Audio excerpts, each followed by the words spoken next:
Other headlines now, closing arguments in the historic criminal trial of Donald Trump. Prosecutors say the former president took part in a conspiracy and cover-up, but the defense says there isn't a shred of evidence to convict. CBS 2's Alice Gaynor joins us now live from outside the courthouse. And Alice, could be a later night than usual.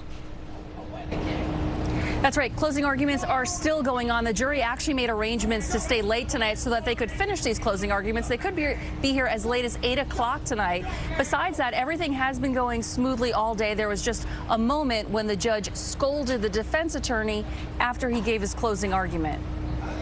Prosecutors told the jury the August 2015 Trump Tower meeting between Donald Trump, his then personal attorney Michael Cohen, and AMI CEO David Pecker, the publisher of the National Enquirer, served to manipulate and defraud the voters, to pull the wool over their eyes in a coordinated fashion.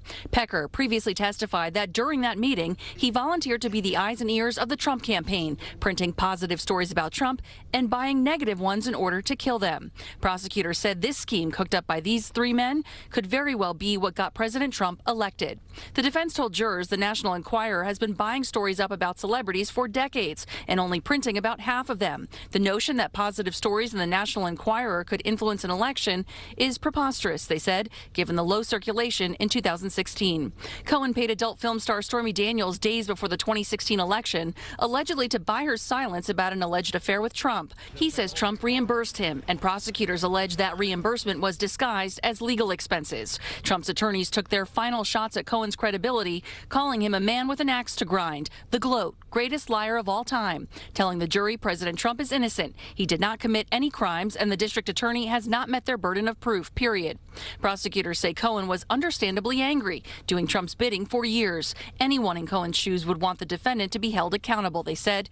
Trump has been using his time at the courthouse to campaign. The missing piece is still the missing piece.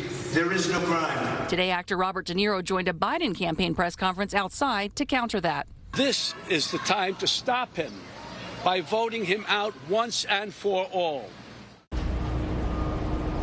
Again, closing arguments are ongoing at this hour. The jury planning to stay late tonight so that they can finish them.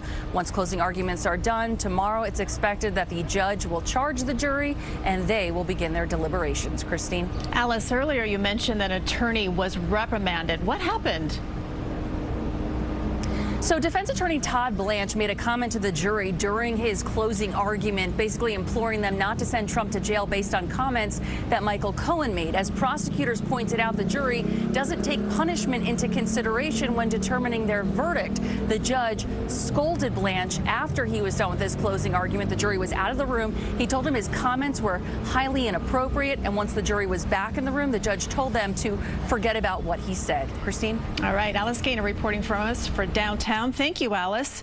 From opening statements to closing arguments, Alice has been in the courtroom every step of the way, and you can read and find her complete coverage at cbsnewyork.com.